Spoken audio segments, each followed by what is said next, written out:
सुजितसिंह ठाकूर यांनी घेतली उपोषणकर्ते शेतकऱ्यांची भेट। जिल्हाधिकारी कार्यालय धाराशिव येथे पवनचक्की कंपनीच्या विरोधामध्ये शेतकऱ्यांवर झालेल्या अन्यायाविरोधात वाशी भूम तालुक्यातील शेतकऱ्यांचे आमरण उपोषण सुरू आहे। उपोषणाचा आजचा तिसरा दिवस असून त्या ठिकाणी भाजपचे ज्येष्ठ नेते माजी आमदार प्रदेश महामंत्री सुजितसिंह ठाकूर यांनी दिनांक 30 जुलै रोजी उपोषणस्थळी भेट देऊन शेतकऱ्यांचे प्रश्न जाणून घेतले।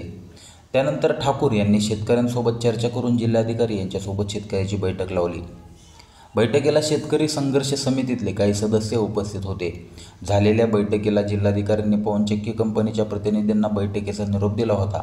मात्र काही कंपन्यांचे प्रतिनिधी गैरहजर राहिले। त्यांच्या गैरहजर राहण्यामागचा नेमका उद्देश काय असा सवाल शेतकऱ्यांनी उपस्थित केला।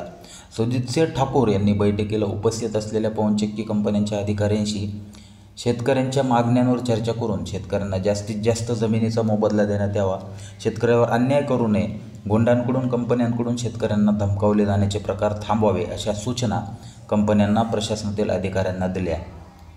प्रसंगी जिल्ह्याचे जिल्हाधिकारी कीर्तिकिरण पुजार, जिल्हा परिषदेचे मुख्य कार्यकारी अधिकारी मनिक घोष, निवासी उपजिल्हाधिकारी शोभा जाधव, शेतकरी संघर्ष समितीचे गणेश चौधरी, सुजित मोरे, मधुकांत चौधरी, रमेश गाडवे, भाजपचे सुरेश कवडे, राजगुरू महाराज कुकडे, प्रदीप ठाकूर, सामाजिक कार्यकर्ते सुधीर घोलप, वाशी भूम कळंब तालुक्यातील शेकडो शेतकरी तसेच सेरेंटिका कंपनीचे प्रतिनिधी या ठिकाणी उपस्थित होते।